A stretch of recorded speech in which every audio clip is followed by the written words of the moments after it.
Therefore, first aspect of management and governance is that Islam wants to have a knowledge based workplace, a knowledge based institution, a knowledge based economy, a knowledge based governance. For that, the Quranic ayah in front of you tell you very clearly that believers are advised to make a dua day and night and keep it in front of them all the time, that they are to be good learners. So, the dua says, say, O Allah subhanahu wa ta'ala, increase me in my knowledge. وَقُلْ رَبِّ زِدْنِي عِلْمًا. And that ilm is ilm an-nafi, ilm that is fruitful, ilm that is beneficial, not just for the sake of research only, but that brings some results. Therefore, first aspect that needs to be understood is that Islam wants to have a work ethics where it is a knowledge based governance and society.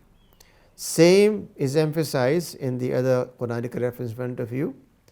Allah subhanahu wa ta'ala wants one group of Muslims to go and fight in the war field.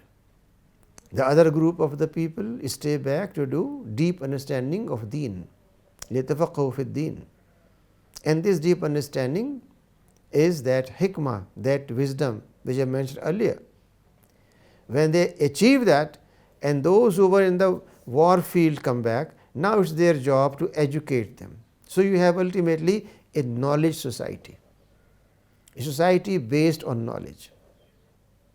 Unfortunately, in modern jargon, knowledge has been commercialized to the extent that people think if you want to get a job, you must have that much qualification. They never think if you want to be a good human being, how much knowledge you need. Is carrying an MS, an MPhil, a PhD make a human being perfect human being, or just knowing tip of the knowledge, a micro information on which the person worked to get a PhD? We never realize our own selves, what we are doing and how. Therefore, when we say that it's knowledge based, then it means it has no end. It's ongoing learning process. Work ethics means that we should be able to manage our time properly. Unfortunately, in our society, time is the cheapest commodity. A teacher who comes 5 minutes late and 30 students are waiting for him has missed 30 multiplied by 5 minutes, about 500 or 5,000 minutes. And same when a president of the country comes to a conference half an hour late, where 400 delegates and 1,000 participants are waiting for him to come inaugurate.